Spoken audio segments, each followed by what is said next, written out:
If you have been struggling with pricing your design work, I thought that this would be the episode to really help you kind of uncover the way I think about pricing my work. Now, this is a little bit tricky because a lot of you are doing different kinds of things. Some of you are doing freelance work. Some of you are doing like consistent freelance work where you're like working with someone and then they're paying out to you. Okay. Really, you have to get your pricing structure really good before that. Many of you are pricing on the internet. So you're making products, whether it's physical or digital products, and pricing those products in that way. And so that's a totally different thing. So I'm going to do some generalization when it comes to pricing, and hopefully it really helps you understand kind of baseline where I do things. Okay. So a lot of times people price based on emotion or feelings. And what I'm going to ask you to do is price based on logic. Okay. So the key here is to start with confidence, not necessarily just the market. Now, I do think the market is really important. Okay.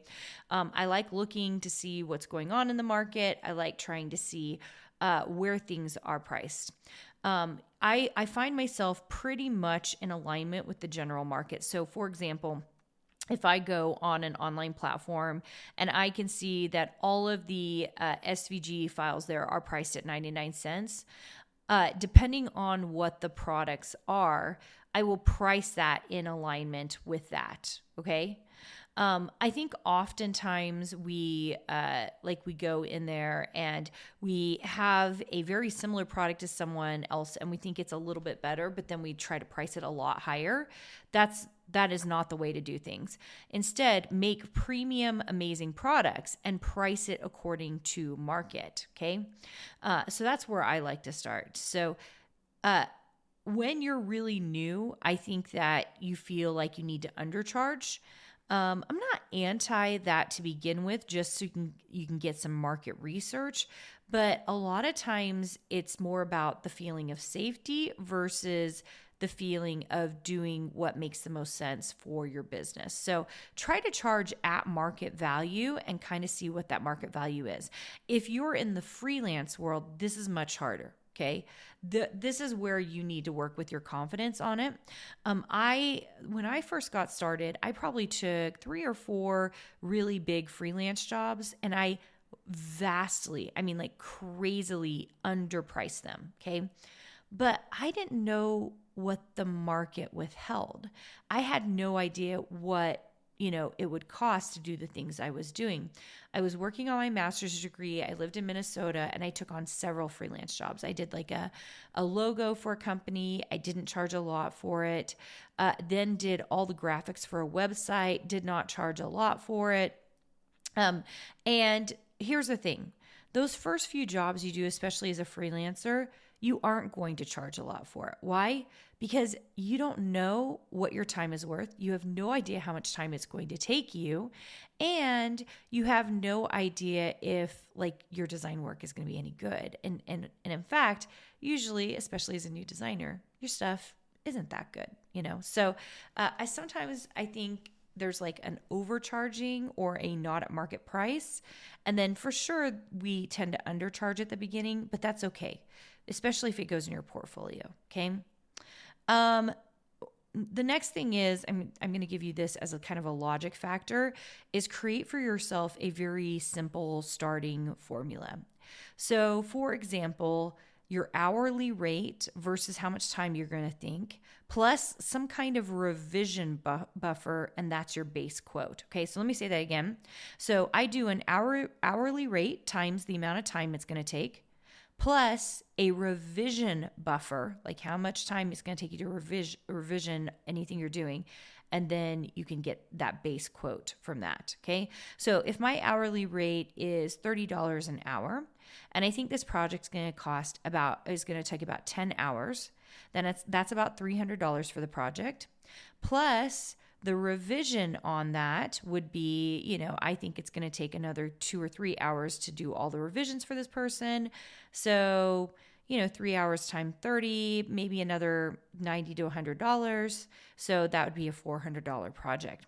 Now, one of the ways I see people getting things wrong here, and this is where I'm talking about overcharging, is I will see new designers think that they're worth $30 an hour or $100 an hour or $200 an hour. And I'm like, your time for you to make something is so long. Like it takes you, I'll see a new designer, it'll take them like 4 hours to do what takes me about 10 or 20 minutes to do. Your time rate is way off. Okay. So if you're a brand new designer, you've got to really think about it. Okay. So it's all about skill and speed and how long it takes you to do things. Okay. So that's my favorite thing, is kind of building a formula, because then that will give me a better roundabout price. A logo takes me about 20 minutes to design, right? But my hourly rate is much, much higher than someone else's. So that makes a difference. Okay. Next up, I want to tell you to avoid the friend discount trap. You guys, this one is huge. Some friend is going to come to you. They're going to ask you for a discount. Just don't do it, guys. Just do the regular, how much your hourly rate times your time, your revision buffer is going to be, and just go off of that, okay? If you are doing online artwork, then it's whatever the rate is online. And if you are going to resell the work, then you can sell them at the regular price. They can purchase it directly online, and then everybody else can get it. If they want custom work from you, then you got to really think hard about that, because you can't resell it online, and you need to think about how much you would charge for an exclusive design. Okay? So be careful about friend discounts. I just don't do them. And I don't do very much work for free at this point because it's just too hard. I'm too busy. Okay, so here's the next thing, is really pay attention and charge per project, not by emotion. So one of the ways that we do this is you're going to need a contract. We do this in Design Suite. We have a contract that we give our designers, and they can use it, and it helps them lay out exactly what they're going to do for the job. Sometimes a logo job turns into a full branding job, but if you haven't specified that all you're going to make is the logo, suddenly the client wants you to make the letterhead and the business cards, which is great. New contract for that, okay? New contract. All right.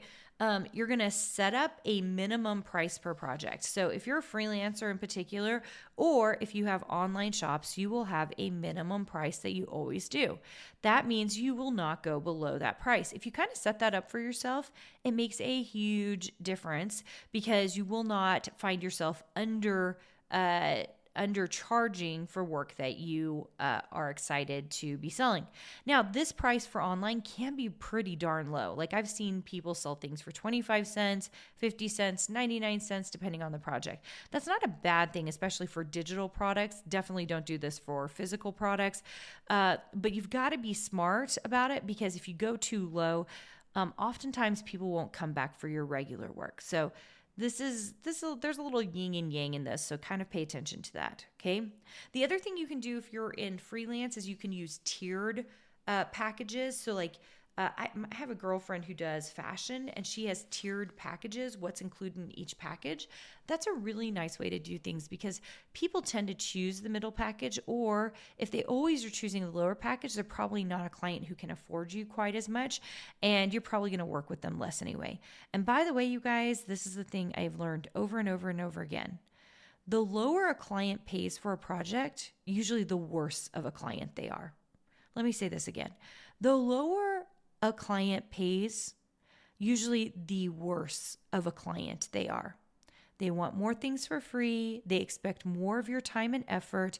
They don't value money. And what I tend to find also is those clients aren't doing as well, because they don't really have a handle on the marketplace. It happens time and time again. Clients who have paid me a lot more for my freelance work, they usually value my time. They value the work, and they value like what they're going to get from the work. Like they are going to make money from it. And they're just a much better client, easier to work with, and they get it. They just get it. Especially, you guys know this, clients who are like, well, I know it when I see it. That's probably my favorite phrase that clients say, and it's also the dumbest one. I'll know it when I see it. It means you haven't done any research as a client. And so you, as the designer, you kind of have to do more research for them. And I'm going to tell you what, those clients are a lot more work. Okay. All right. Couple last things here as we're kind of moving into this. And I hope this is helping you as you're pricing your products.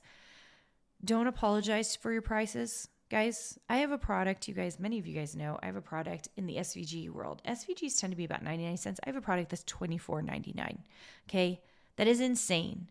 Do I sell those? Yeah, betcha I do. Because we offer value for it. Okay. Do not apologize for your prices. They are what they are. Now, if you're not selling any of that item, I'm going to tell you this. Spend some time rethinking your pricing structure because you might have a pricing structure issue. Also, your design work might just not be ones that people want. So you need to dig into that, okay? Learn from every job you do. Just learn and make sure that you get better and better and better. The better you are, the more you can charge, right? The better you are, the faster you are. There is especially those of you in online platforms, whether you're doing physical or digital products, the faster you design, you are actually getting a better hourly rate. People don't see that. They're like, well, Carina, you still sell things for 99 cents. I'm like, yeah, but do you know how fast I was in creating that? It is worth my time. And so people aren't thinking that way. And I'm giving you guys a little nugget here. If you don't realize I'm giving you a nugget, I am telling you I'm giving you a nugget. The faster you are, that's how your hourly rate increases. So not because your pricing increases, but because your time to money ratio is increasing. Okay. Now, if you were doing freelance, you should be raising your prices as you build. That's all there is to it. Okay. Reevaluate always, and then make yourself more invaluable. Okay. Finally, this is the last thing, especially for those of you in freelance. If you get always a yes, there is a very good chance you might be a little too cheap. Okay. So if you get a little pushback, you might be right at the right price for whoever you are serving. So I'm always evaluating that. Yes. Sometimes a little too cheap, too many no's, maybe a little too expensive, right? Making sure that you're getting the right people in. So I want to end with a few stats and why this is so important and why you really have to get your pricing right, whether you're online and selling, whether you're doing freelance, or even your salary in a corporate job. 82% of new creatives say pricing is the most stressful part of starting their businesses. That is by Creative Boom Survey 2002, okay? 82% of new creatives say pricing is the most stressful part, okay? Freelancers who track their time and value per hour, they grow their income 28% times faster than those who do not, okay? So if you're not tracking your work and your time, then you have no idea what your value actually is, right? So whatever we track tends to grow, right? 28% faster, you guys. That's from Fiverr Freelance Trends Report in 2023. Nearly 70% of designers underprice themselves in their first year. That's from Dribble Designer Pricing Poll in 2021. This one does not surprise me. It's also a mistake we all make. I mean, like 71% is 70% is a pretty big group. We all make that mistake. So I would say don't stress. It happens. And then finally, freelancers who offer tiered pricing land 31% more contracts than those with flat pricing. And that can be published on your website. I think it's information that if you give out freely, more people are going to be interested in coming and checking you out and wanting to work with you, okay? That's from FreshBooks Creative Services Study in 2022. So you guys, lots of great information here, whether you're doing freelance, whether you're doing online, whatever you're doing, pricing can be stressful.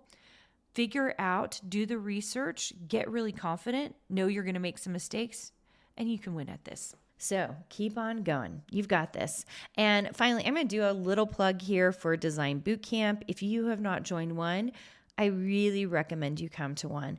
We really dig into what works, what doesn't work, what's really going to help you.